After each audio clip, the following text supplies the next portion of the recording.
Buenas tardes y bienvenidos y bienvenidas a ECO una noche más. La represión salarial o devaluación interna, según la retórica oficial, ha orientado la política económica de los últimos años. En el programa de hoy, en ECO, queremos analizar sus consecuencias. Ese retroceso salarial ha disminuido la capacidad adquisitiva de los trabajadores, lo que está en el origen de la fractura social que vivimos hoy en día, y al mismo tiempo ha agravado una crisis cuyo origen reside, entre otros, precisamente en esa desigualdad. Sin embargo, parecería que en la actualidad soplan nuevos vientos en materia de política salarial. Tenemos, por ejemplo, a Mario Draghi, el presidente del Banco Central Europeo, que defendía hace unas semanas la necesidad de que los salarios aumenten. Más recientemente, por otro lado, un editorial del diario El País apuntaba en esa misma dirección.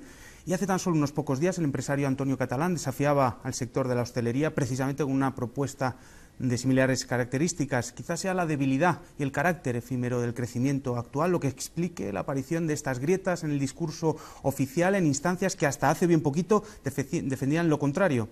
La cuestión que queremos plantear aquí hoy en ECO es si es posible una alternativa, una nueva estrategia de política económica que permita recuperar parte de lo perdido y que, además de dinamizar la economía, sirva para construir una sociedad más equitativa y, por tanto, más democrática. Nosotros, con este debate, queremos poner nuestro granito de arena y, como siempre, vamos a empezar con un vídeo introductorio donde vamos a ir viendo esas diferentes declaraciones y vamos a ir contrastando un poquito para enseguida dar pie al debate con unos invitados que nos permitirán ir tocando todos los temas que tenemos preparados hoy. Así que bienvenidos a ECO. Empezamos. Un trabajador que trabaje a jornada completa cobra como mínimo el salario mínimo interprofesional, que son 655 euros. La moderación salarial es fundamental, está detrás de lo que es este cambio de impresión y de imagen de la economía española, y yo creo que va a continuar y es muy bueno que continúe, estoy convencido de que va a ser así. A eso hay que sumar los no crecimientos y sino decrecimientos de los funcionarios, de un 2.600.000 personas, funcionarios y empleados laborales, digamos, en la administración. Y después añadir los empresarios autónomos, las personas que trabajan autónomamente, y la suma de todo eso te da como resultado que el crecimiento de los salarios en este momento en España es muy plano, por no decir incluso puede ser negativo. Los salarios se han moderado en su crecimiento. Lo hacen, es que no es lo mismo caer que moderar el crecimiento, pero yo se lo explico a sus señorías cuando quieran, con una pizarra, incluso electrónica, si es necesario, señoría.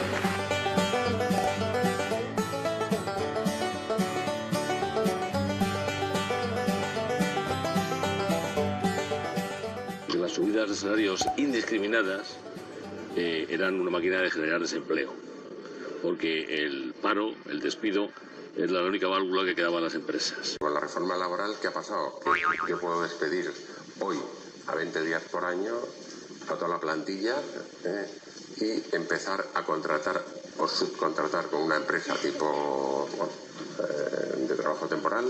Bueno, no trabajo temporal, tipo ferrovial o cualquiera de estas, o entre canales, o no puede valer todo. O sea, yo prefiero, si tenemos que ganar más dinero a base de sacrificar al personal, prefiero que ganemos menos dinero.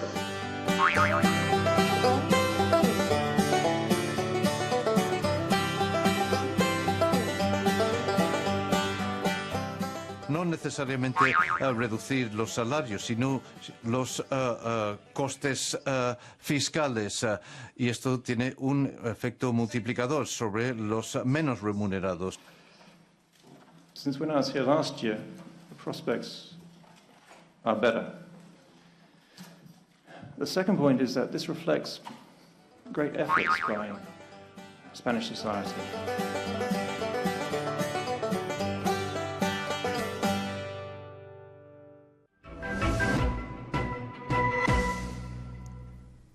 Bueno, pues efectivamente parece que los salarios y la política salarial ha sido uno de los protagonistas de las declaraciones de los últimos años. Vamos a presentar a los invitados que tenemos hoy en torno a la mesa para empezar a debatir de estos temas. En primer lugar, tenemos a Esteban Hernández, escritor y periodista. ¿Qué tal? Bienvenido. Muchas gracias por estar con nosotros. Buenas noches. ¿Qué tal? ¿Qué te parece estas primeras declaraciones? ¿Alguna Mario Draghi? ¿Alguna Montoro que decía no están cayendo, sino que decrecen menos, ¿no? Muchos eufemismos para hablar. ¿Qué ha pasado? Hombre, hay un evidente cambio, creo, ¿no? A raíz del crecimiento de resistencias en los países occidentales vinculados a fenómenos políticos, populismos de derecha, Trump, que debería hacer reflexionar sobre las consecuencias de desestructurar la sociedad. Los salarios son parte de este problema, es decir, cuando has hecho crecer la desigualdad de un modo tan grande, la sociedad necesariamente comienza a sufrir tensiones. Parecería que este elemento, o sea, esta necesidad de incrementar los salarios, tuviera que ver también con este hecho, ¿no? Pero supongo que no es del todo así, ¿no? Yo creo que nuestras élites están comenzando a pensar de otra manera, de una manera muy limitada solamente. Muy bien, pues muchas gracias por esta primera aproximación. También tenemos con nosotros a Íñigo Macías, que es responsable de investigación de Oxfam Intermón. Bienvenido, muchísimas gracias por estar con nosotros. Buenas noches, gracias. Y además habéis publicado hace bien poquito un estudio que apuntaba en torno al impacto que ha tenido esta caída salarial, ¿no? Sí, bueno, como muchos de nuestros espectadores y vosotros nos conocéis, de Oxfam Intermón estamos trabajando mucho sobre cuáles son los fundamentos o los determinantes de la desigualdad, y uno de ellos principalmente son los salarios, pues constituyen la principal fuente de renta de familias y hogares. Y entonces hemos hecho un análisis analizando un poco cuál ha sido el impacto de la crisis económica en España en la distribución salarial en España, ¿no? Y entonces hemos visto que los salarios que más han soportado esa famosa devaluación salarial o como comentaba el ministro, esa leve menor crecimiento de los salarios, pues han sido los salarios más bajos los que han visto caer sus salarios en torno a un 28% durante el periodo de crisis, ¿no? O sea que son los salarios más bajos los que han soportado esta devaluación salarial. Muchas gracias. Sí. Un impacto desigual, hablábamos de la crisis, hablábamos antes. También tenemos con nosotros a Eduardo Garzón, economista. Muchas gracias, bienvenido. Muchas gracias a vosotros. Bueno, ¿qué te parecen estas declaraciones del ministro? Crecer no tan, ¿no? De manera no tan exponencial, no crecer tanto. Bueno, yo creo que se aferran a todo tipo de explicaciones y todo tipo de argumentaciones para confundirnos y evitar que entendamos lo que realmente ha pasado, ¿no? Que es lo siguiente: quieren hacernos pensar que la reducción salarial es como un fenómeno meteorológico, ¿no? Que ha ocurrido como una tempestad y entonces pues ahora hay que sufrirla e intentar combatirla como se pueda. Cuando en realidad la represión salarial ha sido una estrategia llevada a cabo precisamente por el gobierno, combinada con las políticas de austeridad, de recorte de gasto público, etcétera, etcétera, que al fin y al cabo respondían a unas exigencias que están respaldadas por la teoría económica convencional, pero que al fin y al cabo luego uno descubre que no sirve para absolutamente nada, que es que pues en un contexto de eurozona en el que todos compartimos la misma moneda, la única forma de competir con los otros países, pero en términos de precios, es reduciendo el precio de los productos que se venden. Por lo tanto, dice, bueno, vamos a devaluar los salarios. Esto es una forma de que nuestras empresas pues puedan vender los productos fuera con un precio menor y puedan ser competitivos. Insisto, esta estrategia está totalmente fallida, o sea, es decir, se realiza para conseguir otro objetivo que no es el que yo he comentado, que es el que en el que ellos se escudan. Muchas gracias, Eduardo. Y también tenemos a Virginia Hernández, profesora de Economía de la Universidad de Alcalá. Bienvenida, muchas gracias por estar con nosotros. Muchas gracias por invitarme. Una primera aproximación a este impacto de la crisis en los salarios. Bueno, pues más allá de los titulares, que yo he intentado resumirlos, pero es imposible porque cada uno dice una cosa que la pilla de aquí y la lleva para allá. Yo creo que lo que sí que está claro es que después de 6 o 8 años en los que ha habido una reducción, moderación, llamémosla X salarial, pues lo normal es que esto empezara, o sea, más allá de las declaraciones muy ampulosas, lo que esperaríamos todos es que empezaran a crecer, pero por la propia naturaleza. Es decir, las casas han caído durante 6-7 años y se están recuperando los precios. La tasa de paro no es la misma para todas las ocupaciones ni para todas las edades, y seguramente en algunas ocupaciones o en algunos sectores empiezan a necesitar gente Y estas buenas intenciones a lo mejor simplemente es una estrategia para empezar a captar trabajadores que si no, no captarían.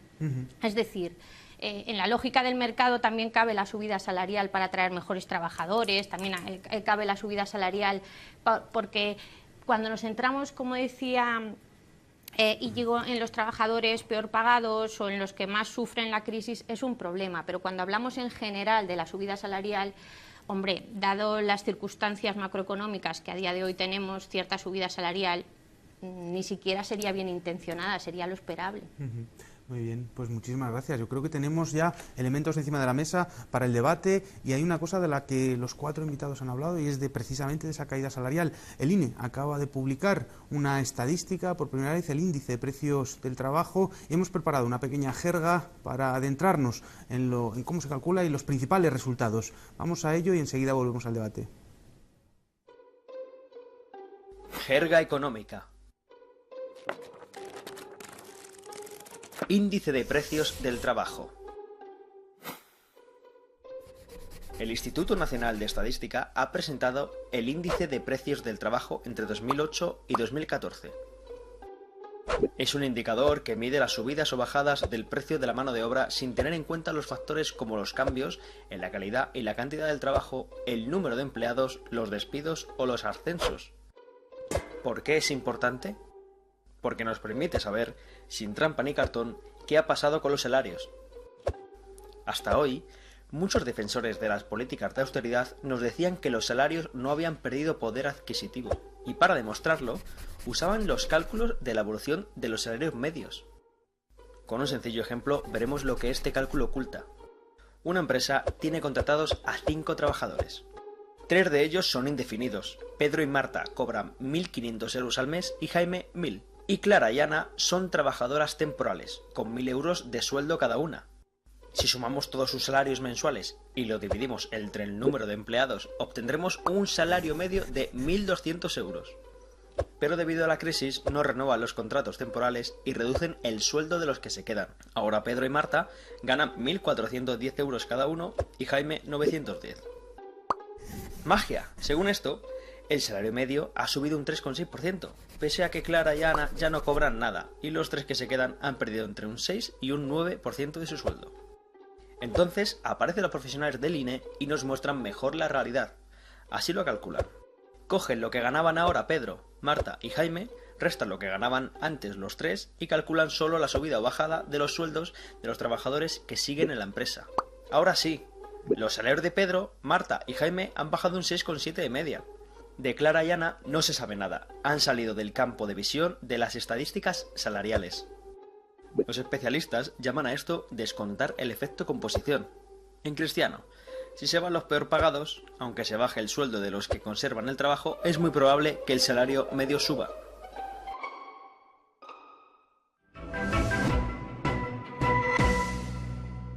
Muy bien, pues preciosa esta jerga donde nos explicaban algunas de las triquiñuelas que han utilizado para decir o defender que no habían caído esos salarios. Virginia, ¿es verdad que no han caído o es verdad que han caído tanto como dice el INE? ¿Qué tipo de medidas podemos decir, cómo podemos apreciar esa caída salarial? A ver, yo que soy economista laboral, pues un salario medio no es más que eso, un salario medio. Entonces, como habéis narrado en el vídeo, el problema de esta crisis, aparte de la caída salarial, lo que ha podido ampliar la brecha más no es exactamente la caída salarial, sino la ausencia de rentas con todo lo que conlleva. Luego, yo no me fijaría qué ha ocurrido con los salarios medios. Me importa mucho más, además, qué ha ocurrido con los salarios. Sabemos, y ya todas las comparaciones se hacen por quintiles, por deciles, sabemos que un decil puede estar creciendo mientras que otro está bajando. Luego, el salario medio, desde el punto de vista académico o más riguroso, no dice nada. Al menos eso necesitamos saber cuánto ganan el 10% más ricos, cuánto ganan el 10% más pobres, si han mejorado ese 10% más ricos, si han empeorado ese 10% más pobres. Eso ya sí que me aproxima a la realidad. Si me dan un salario medio, no me dicen nada.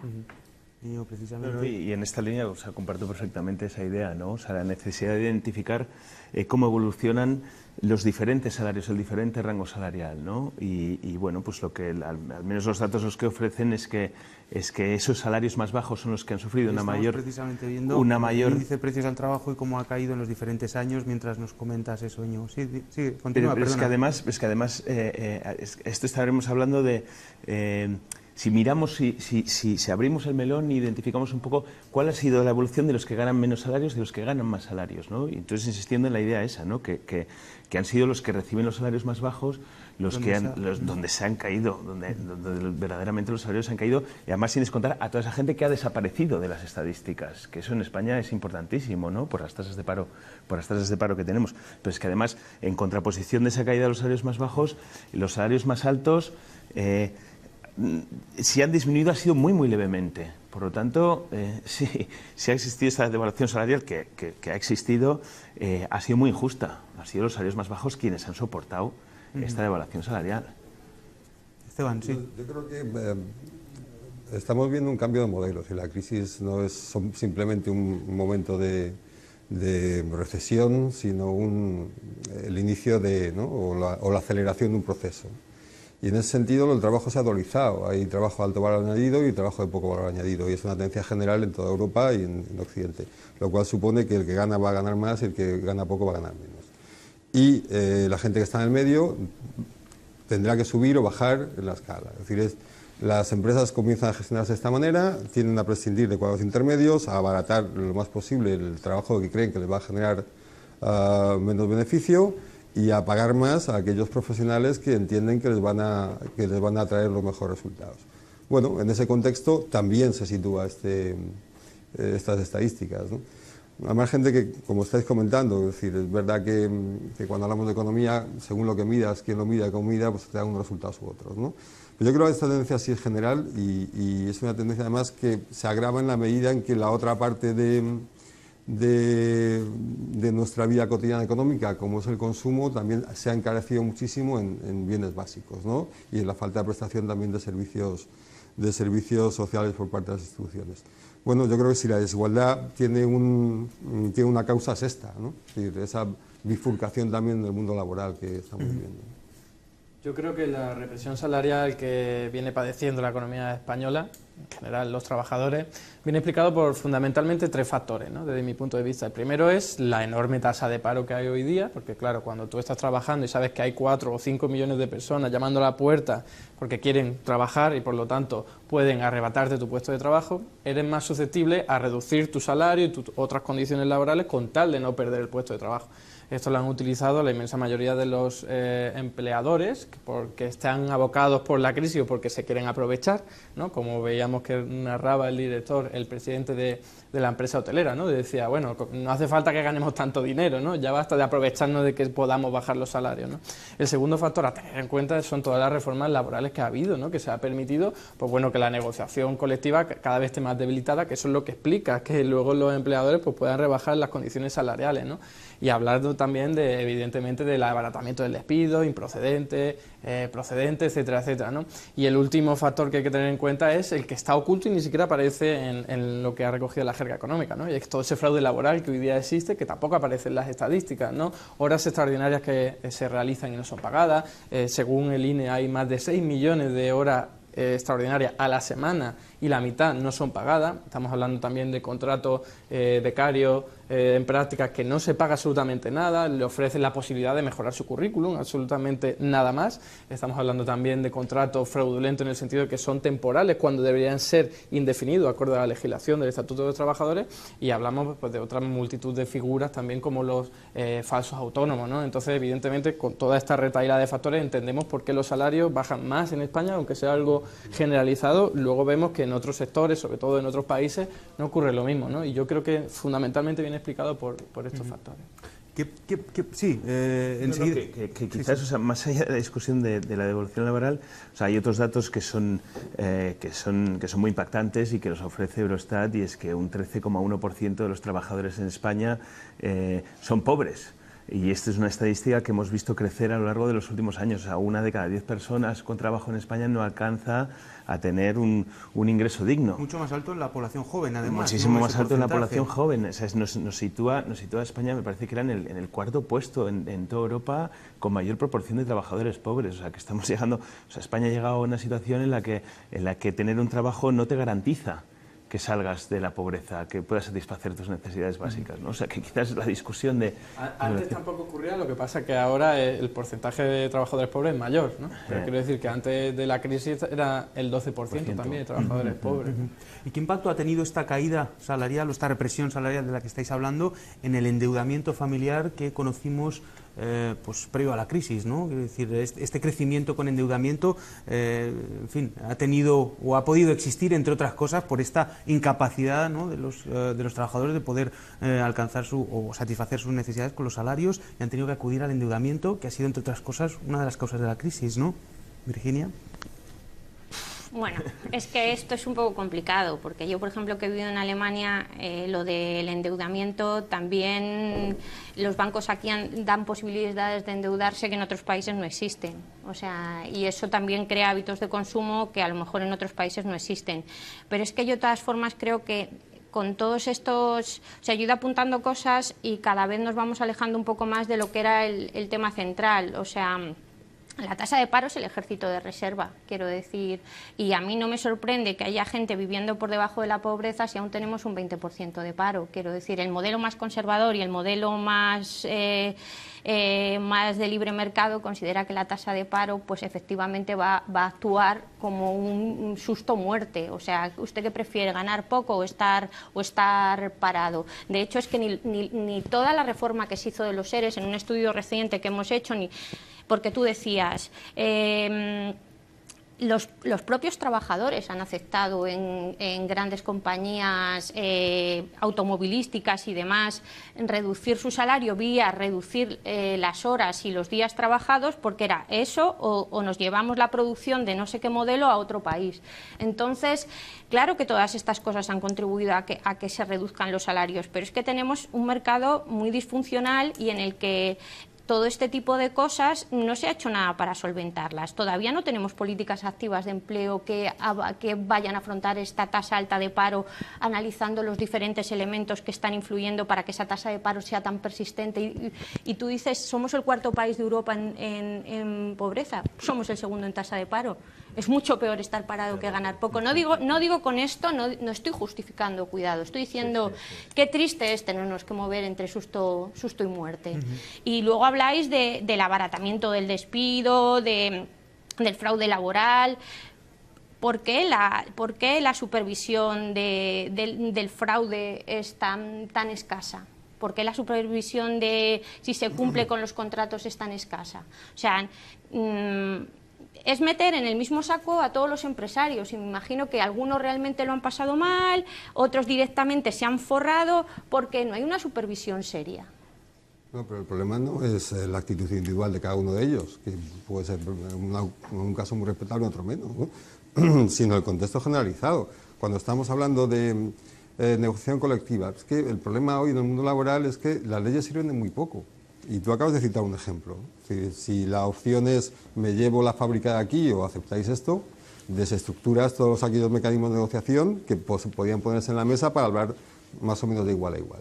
Bueno, estamos en un contexto en el que las leyes cada vez sirven de menos para que tienen el poder de evitarlas. Y los impuestos son un ejemplo clarísimo. Y eso ocurre también en el mundo laboral. Con lo cual dices... ¿Va a poder evitar las leyes que se deslocalicen las empresas?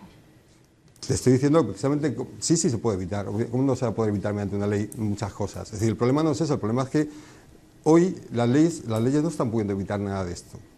Y como no están pudiendo evitar, tienes un poder de negociación mucho mayor que hace la norma de cada país mucho más irrelevante. Entonces, a lo mejor lo que tenemos que empezar a ver es el tipo de sociedad que queremos y hacia dónde nos estamos dirigiendo, imponer las estructuras para ello, porque si nos ceñimos a una sociedad tan desigual, la desigualdad es fundamentalmente poder. Y cuando el poder es tan grande, uno impone las condiciones al otro, no negocias nada. Pero entonces pongamos el foco sobre lo realmente importante, pongamos el foco sobre la redistribución y no nos desviemos hacia la deslocalización, que eso va a ocurrir porque el capital se mueve hacia donde quiere. Eso no va a impedir una ley. Lo que sí que puede impedir la ley, y no ha hecho nada para impedirlo, es, por ejemplo, que además genera, porque la desigualdad es mala como foto fija, pero es mucho peor cuando permanece. Y una cosa de la que no hemos hablado es, salen informes en los que año tras año nos dicen que los resultados tienen mucho que ver con la renta familiar, con la posición socioeconómica de los hogares, y nos parece lo normal, nos parece irrelevante, porque no tenemos...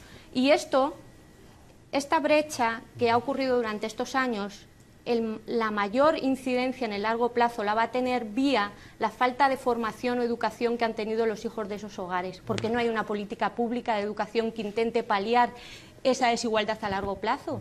Políticas públicas, no leyes. O sea... La cuestión es que es cierto que todos estáis hablando de lo que ha ocurrido, pero muchas de las declaraciones de los actuales gobernantes, del gobierno que se ha formado hace bien poco, es que precisamente ha sido por esta represión salarial que España ha podido ganar competitividad y ahora mismo estamos creciendo. Esta es una de los mantras que están repitiendo sin parar y, de hecho, entre otras cosas, es una de las cuestiones que les ha permitido, ¿no?, ganar el gobierno, las condiciones favorables aparentemente a la economía. ¿Es fruto de la austeridad, de la represión salarial, Eduardo? Bueno, yo no creo que hayan ganado las elecciones porque la gente haya dicho, pues somos más competitivos, ¿no? Yo creo que ha sido respuesta de otros factores, ¿no? Pero en cualquier caso, tajantemente no, o sea, no tiene absolutamente nada que ver que la economía española se haya recuperado un poco en un ambiente macroeconómico favorable con la represión salarial que ha sufrido la clase trabajadora, ¿no? De hecho, es más, ha sido un lastre para la actividad económica, me explico. Nos han intentado vender que había que bajarse los salarios para luego que nuestras empresas pudiesen a su vez bajar los precios de su producto y vender fuera, y nos damos cuenta de que solo 1,4% de las empresas españolas venden sus productos fuera. Y si cogemos las que lo han hecho alguna que otra vez, llegamos al 4%, 4,3%. Por lo tanto, ¿qué ocurre con el resto? El resto que venden dentro, ¿no?, que venden sus productos dentro, y la gente que se los puede comprar cada vez tiene menos salario porque están en el paro, porque tienen menos renta, etcétera, etcétera, ¿no?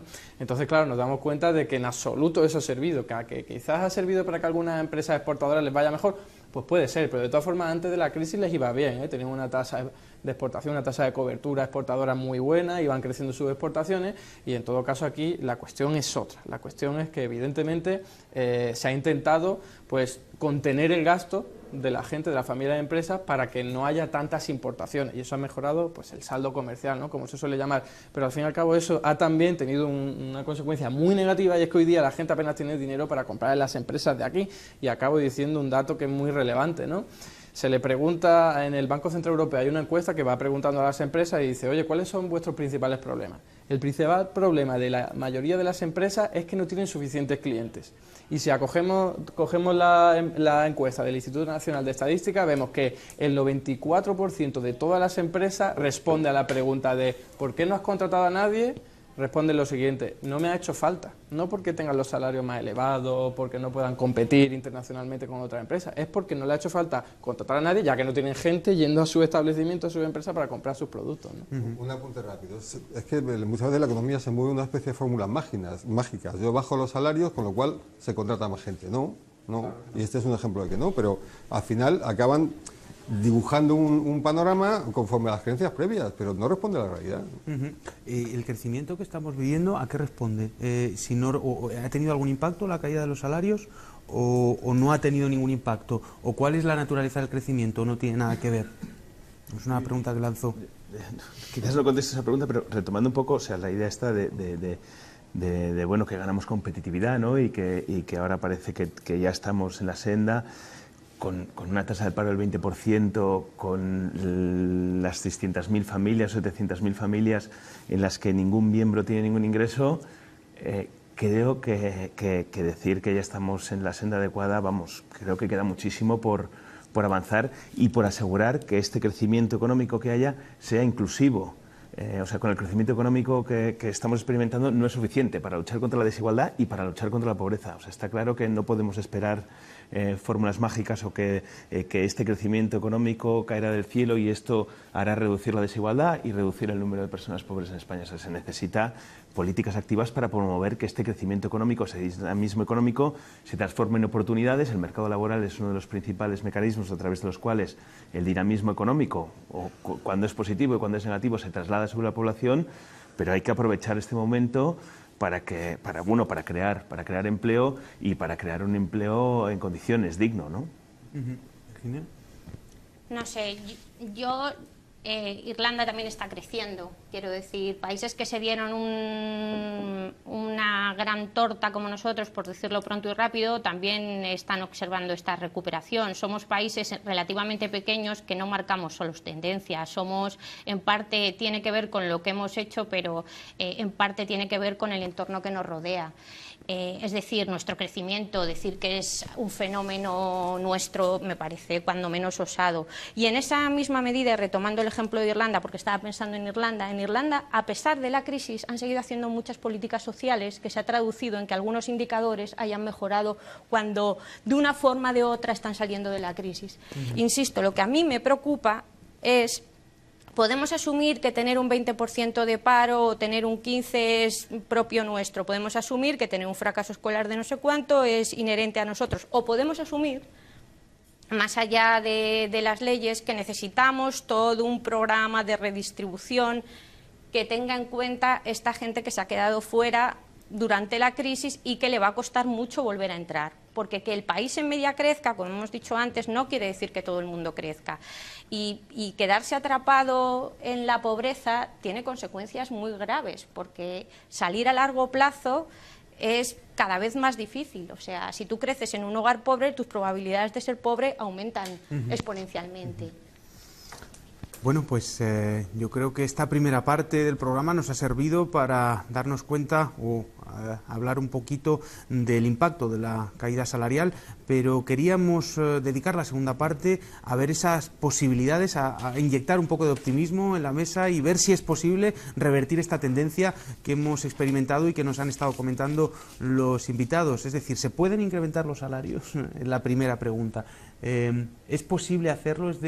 Entiendo que de vuestras intervenciones es deseable hacerlo, pero ¿se puede hacer en estos momentos? La pregunta la lanzo a la mesa. Claro que sí. Es decir, yo creo que cuando uno atiende a todos esos factores que uno interpreta que son causa, ¿no?, de esta situación de bajo salario y precarización del mercado laboral, se da cuenta de que hay que combatirlo. Yo estaba hablando antes del fraude laboral, que explica en buena medida que haya salarios tan bajos y tan aberrantes, y por lo tanto hay que establecer y poner más medios a todo lo que es la investigación laboral para que efectivamente puedan advertir y detectar aquellos casos en los que hay una vulneración flagrante de la ley, ¿no? Al mismo tiempo, si la gente está aceptando peores condiciones salariales porque tiene miedo de que le arrebaten el puesto de trabajo 4 millones de personas, lo que hay que hacer es generar empleo. Y aquí no me sirve la retórica del gobierno que dice ¿estamos creando empleo o se está creando empleo? No, un momento.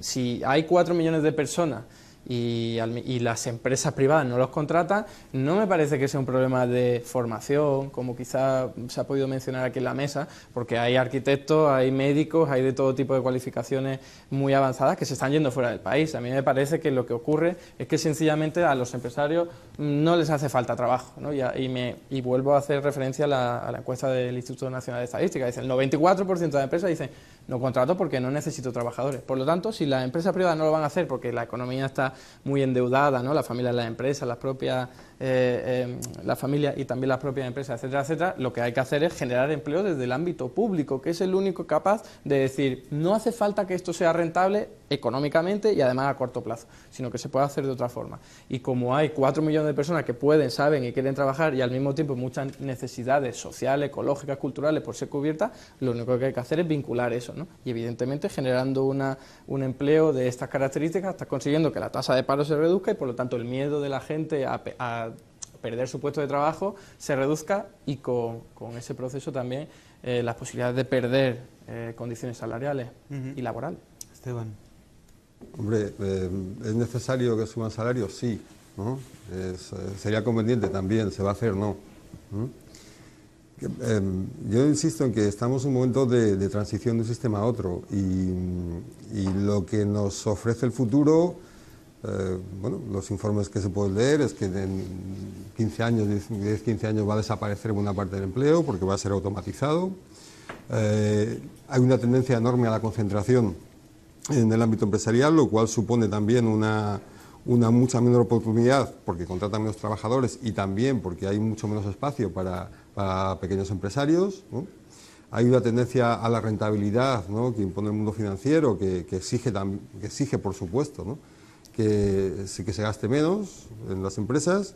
Es decir, todo apunta a que el entorno productivo no apueste por las subidas salariales. Un poco pesimista entonces, ¿no? Bueno, digamos que el modelo no permite, no va a ir. Es un poco descriptivo. Ajá. El modelo permite o no permite según quienes están en el modelo, ¿no?, decidan, ¿no? Es un poco como el hecho de las posibilidades de los estados. Pues es verdad que están limitadas, pero existen, ¿no? Es decir, entonces depende de quién lo dirijan, pues serán unas cosas u otras. Lo que quiero subrayar es que vamos hacia un modelo que va a profundizar en el contexto en el que estamos. Entonces, si no ponemos ahora un freno, ¿no?, va a ser mucho más difícil ponerlo después. O sea, no estamos simplemente en un momento en el que nos estamos jugando si el salario sube un poquito o no, estamos cambiando de modelo. Y si no somos capaces de dirigirlo ahora, nos va a costar mucho más. Sí, no, y un comentario a la referencia a esas subidas de salarios.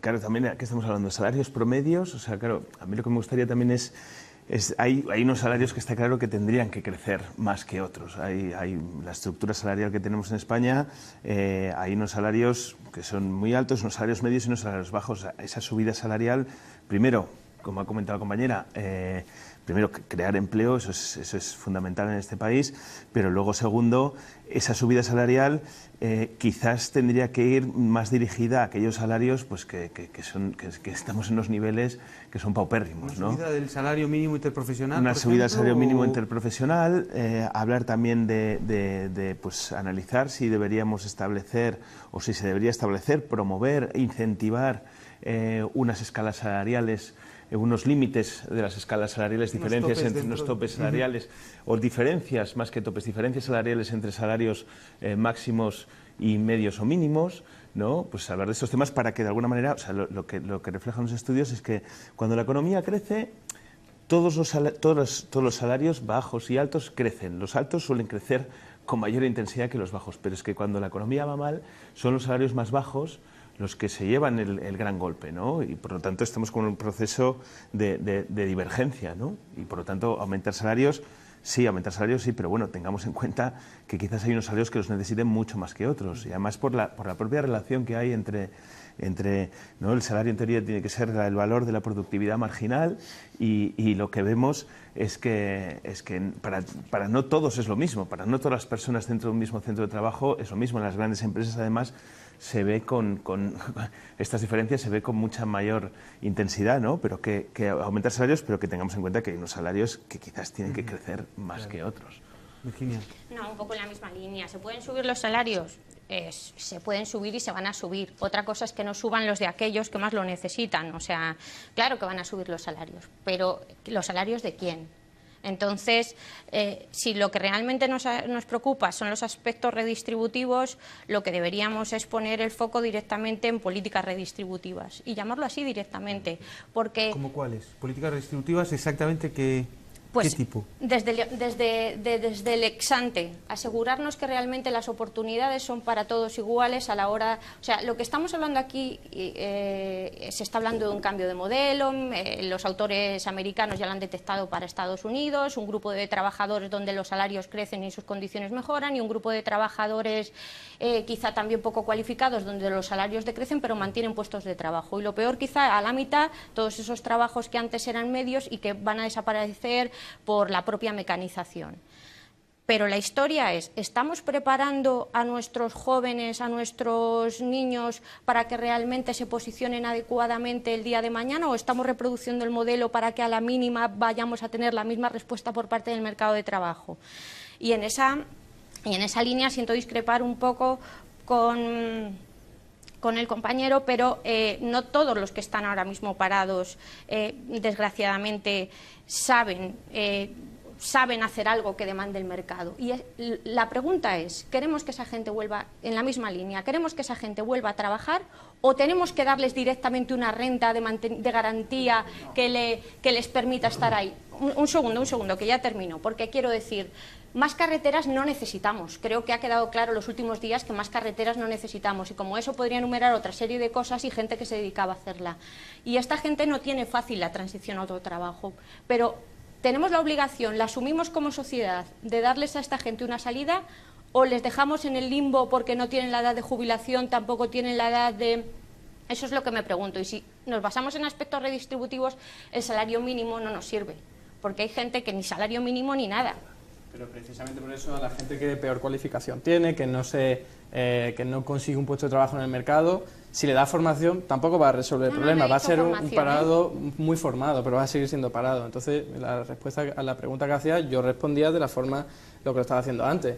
Si hoy día tenemos tantas necesidades por cubrir, porque hay, quizás reparar o construir carreteras no sea una de ellas, pero sí cuidar a niños y niñas, cuidar a ancianos, cuidar a adultos dependientes. Tenemos en Madrid, por ejemplo, listas de espera brutales de personas que quieren acceder a un servicio público de cuidados para sus niños, sus niñas, sus adultos dependientes, ancianos, etcétera, etcétera. Entonces, esos servicios de cuidados ni siquiera requieren una elevada cualificación, por supuesto que la requieren, pero ahí tiene que estar la formación. Primero generamos el puesto de trabajo que hayamos identificado necesario para nuestra sociedad y luego formamos a la gente que hoy día quiere y puede trabajar para que lo haga. Por lo tanto, no estamos pensando en el mercado que te va dirigiendo hacia cuestiones como puede ser la burbuja inmobiliaria, como puede ser vender armamento o cualquier cosa loca. Lo que hay que hacer es democráticamente elegir cuáles son nuestras necesidades sociales, ecológicas, culturales, de todo tipo, y entonces atenderlas. Y yo además, habéis mencionado 2 veces la automatización y me gustaría hacer un apunte, ¿no?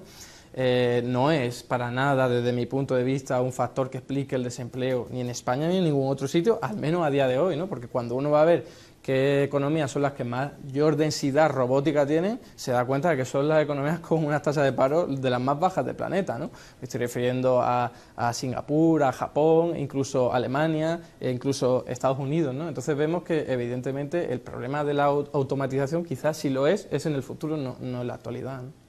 Bueno, 2 cosas. Una, referida a la educación como posibilidad de futuro, ¿no? Que parece que es evidente que todos coincidimos en ella, pero también se nos olvida que la educación es un capital que tienes que hacer valer en algún sitio. Hace poco leía un informe sobre el ámbito cultural británico en el que la conclusión era que los actores eran casi todos de clase alta, ¿no? Los actores británicos. ¿Por qué? Pues porque además de una formación, unas cualidades, tenían los recursos que les permitían subsistir en una profesión compleja que requería de tiempo, requería de contactos y requería de persistencia para que las puertas se abrieran, ¿no?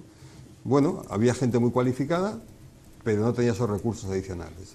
Y creo que este es un buen ejemplo de lo que está ocurriendo y va a ocurrir más en el futuro, referido a los trabajos profesionales. Ya no solamente el hecho de que tú seas un especialista cualificado y que tengas un conocimiento amplio de un sector, sino de la red de relaciones y la red de posibilidades que tu origen o tu trayectoria profesional te va facilitando, ¿no? Y eso no se soluciona con más formación o más educación, ¿no? Es decir, no necesariamente metes en el empleo a más gente. Sobre todo porque, insisto en la idea, es decir, este tipo de trabajos también, si seguimos por esta dinámica, va a haber menor número de puestos de trabajo cualificados en el futuro, ¿no? Desde luego que la automatización no se explica hoy, o sea, no puede explicar España hoy, porque es verdad que también los países más automatizados son los que tienen una mayor carga productiva, etcétera, ¿no? Pero al margen de esto, sí puede ser el escenario de mañana. ¿Por qué? Pues porque están hablando de grandes planes para automatizar el servicio médico, por ejemplo, ¿no? O sea, no hablamos están hablando de grandes planes para que los conductores de camiones sean todos autónomos y todo esto. Bueno, es una posibilidad de futuro, no es una certeza, pero insisto, más allá de lo que esto pueda ocurrir o no, la tendencia general en el ámbito productivo es a bifurcar, a que haya menos puestos de trabajo y a que haya muchas más diferencias entre unos y otros. La automatización lo que hace es incrementar ese proceso, ¿no?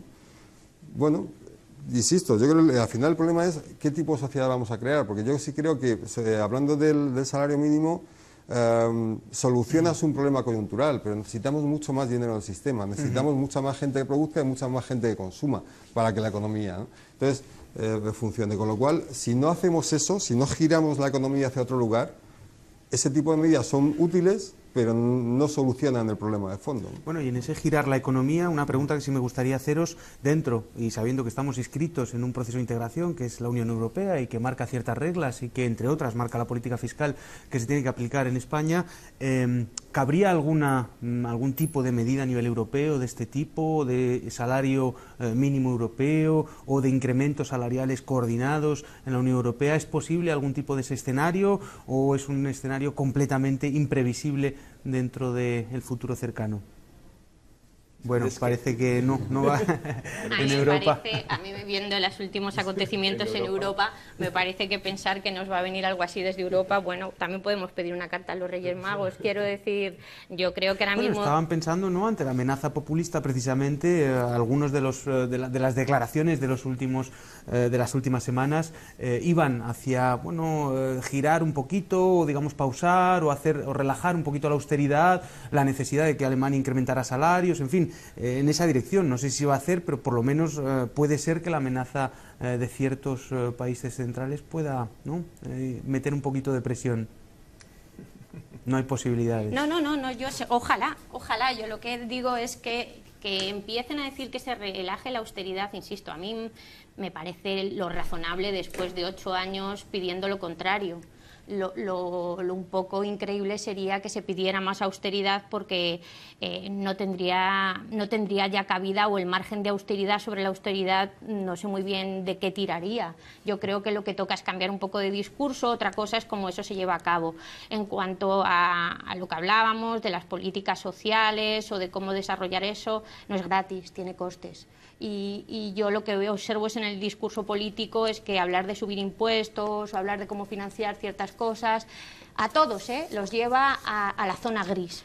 Ahí no se tiene claro cómo se va a llevar a cabo eso. Yo creo que hacen falta, yo no tengo la llave de la cuestión, pero yo creo que hace falta políticas claras, bien diseñadas, evaluadas antes de ser llevadas a cabo y no tanteo y aproximación. O sea, menos tanteo y aproximación y más políticas convenientemente estudiadas y evaluadas. Porque, por ejemplo, en la educación has caído en la trampa que caemos todos. No se trata de más, se trata de mejor.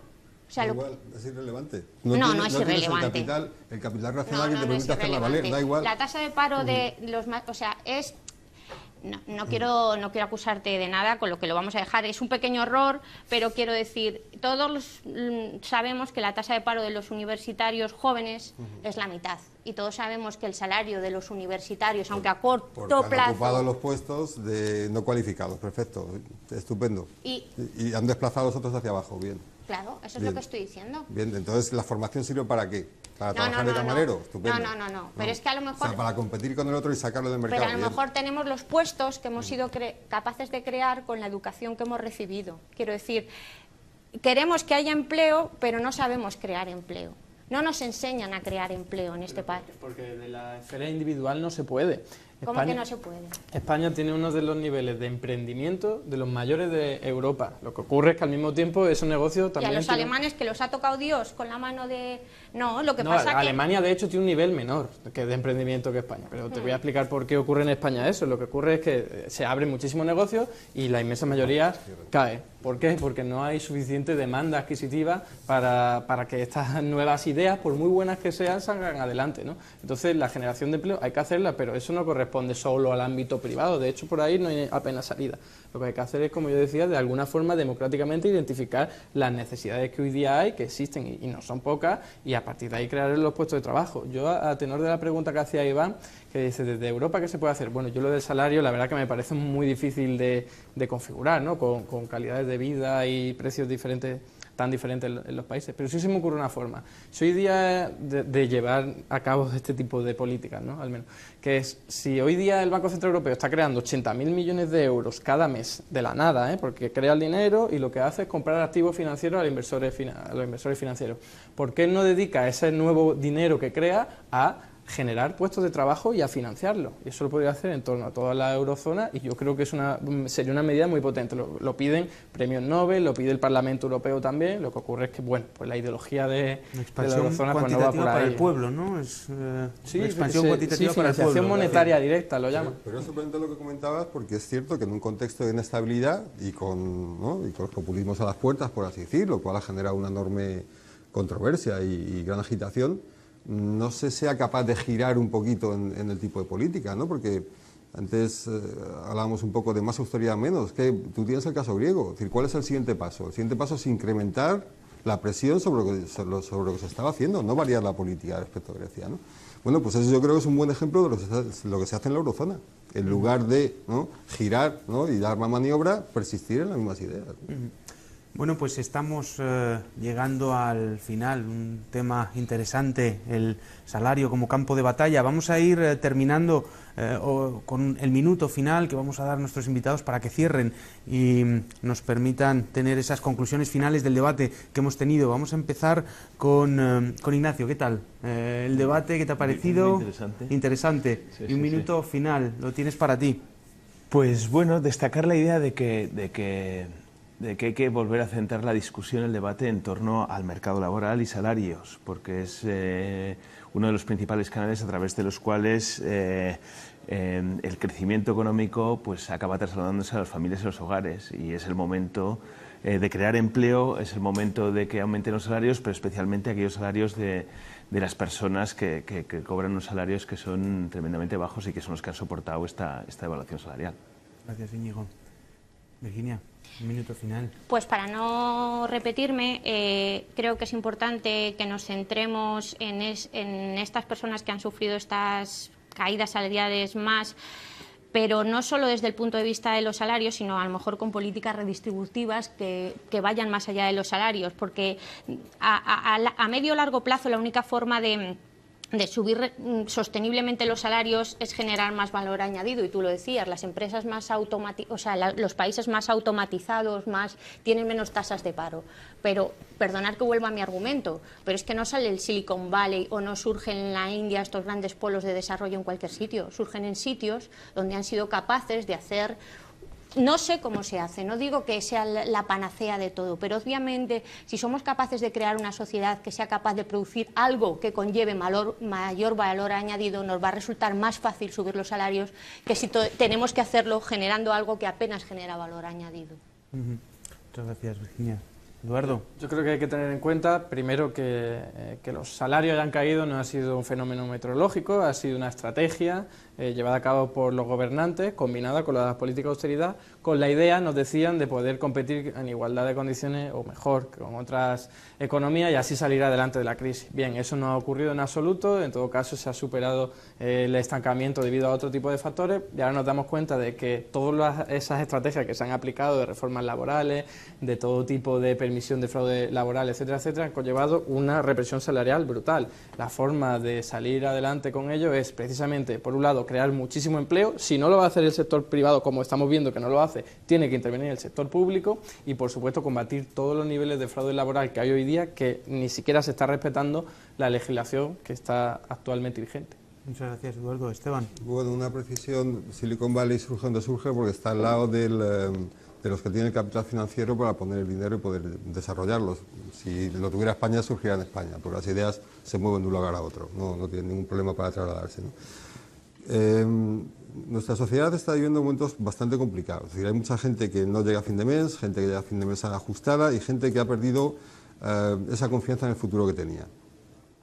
Incluso la gente a la que le va bien empieza a pensar que qué va a pasar con sus hijos, ¿no? Yo creo que es un contexto muy negativo y esto tiene que girar de alguna manera. Para hacerlo, el salario es un elemento, ¿no? Obviamente. Es decir, creo que tiene que haber más dinero en la sociedad, tiene que haber un dinero mejor repartido y tiene que haber unas condiciones que permitan que esa sociedad sea sostenible, ¿no?